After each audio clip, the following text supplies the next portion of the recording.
Hi, I'm Ruth Shapira, and I'm happy you chose to listen today. Welcome to this episode of Inner Judaism, a podcast where you can experience the spiritual beauty of Judaism and the meaning it has for your own life. There's no better time for you to be listening to this, to get to know yourself on a deeper level.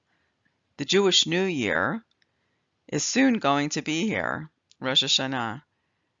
And engaging in some stock taking, known in spiritual terms as, in Hebrew, Cheshbon Hanefesh, which literally means accounting of the soul, is imperative if you're to expect anything from this experience of the high holidays. First, how about some background? Rabbi Moshe Chaim Luzzatto, who's known as the Ramchal, he was alive in the 18th century, is the author of Mesilat Yesharim, which in English means Path of the Just. This is a foundational text about character traits and developing yourself to a higher level of being. Did I mention that this is from the 18th century? In the introduction to his seminal work, he says that he's not going to tell you anything that you don't already know. What? Imagine. The author of one of the most famous Jewish texts on character says right up front that basically there's nothing new that I'm going to tell you. You have known this all along. What he does do is tap into deep teachings about yourself and the world at large that are often hidden below the surface. And so we tend to put off this kind of soul work in favor of pursuits of a material variety. So the title of this podcast is Get to Know Yourself. So how do you begin to know the real you? How would you describe the real you? Right? It's almost impossible. But it is possible. First, it's about recognizing and then removing the blockages that exist, which prevent us from engaging in this process in the first place. We like to avoid this kind of introspection. One barrier is my point above, that the realm of the spiritual, non-physical world is not our comfort zone. We don't live in that space. What also gets in the way of a deeper knowing is our intellectual ego. We actually get in the way of ourselves. There is the external identity that we show to the world, but then, there's an inner being, your inner self, that we tend to keep private. We want to be perceived in a certain way, and frankly, today's cultural climate makes being real ever more challenging. The bombardment of pictures and postings of exultant snippets from people's lives sets up unreal expectations for all of us. So at times it's understandable. Our true self is the one that we keep to ourselves and we keep from others. Think about this a little bit.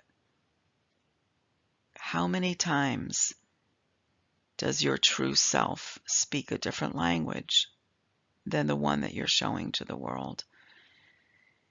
And there's another barrier to really getting to know ourselves. There's a fear of allowing that true self the space to emerge. Our thoughts, we know, are not always pure and wonderful, and it's actually scary to think that we're letting them loose. And then, of course, there's the avoidance. We tend to avoid this thing. Often we know there's a lack in our lives, and we do experience a longing for meaning, for having purpose, but somehow we avoid doing anything about it. Science calls this inertia. We can call it many names. We can call it scrolling, watching, shopping, anything that we tend to do mindlessly that takes us away from what might really change things for us. Peeling away those layers that have obscured our inner purity and desire for connection with the greater whole takes work. And sometimes I get it. We're just not up for it. We're tired. We're exhausted. But knowing all this, if we still want to find meaning and we still want to get to know and be comfortable with our truer self, how might we begin on a path of learning about ourselves? Well, you know what the Ramchal advises? He advises this.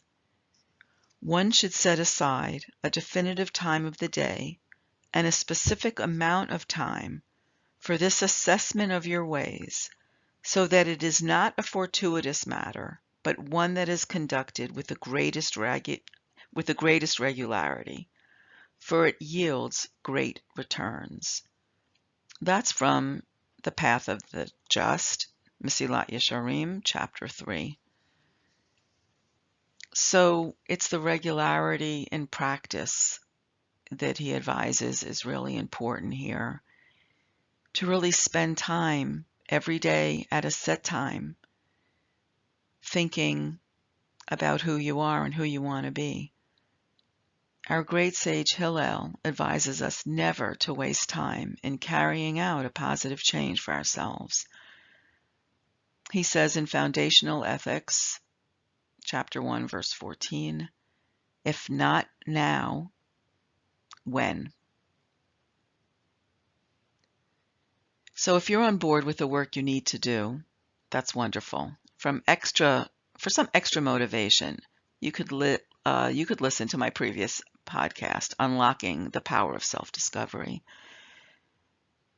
But in any case, now is the time, as Hillel said. It can't be more about this time. We're asked to do this kind of work in preparation for Rosh Hashanah and the Yamim Noraim and the days ahead until Yom Kippur and even until Sukkot.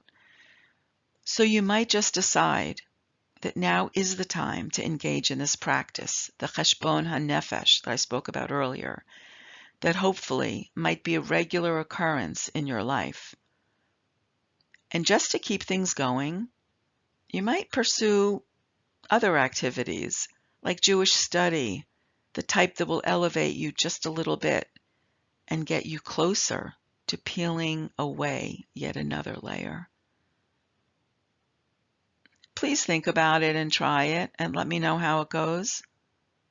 Thank you for listening and involving yourself in the spiritual path of engagement and seeking out the deeper meaning Judaism has for you.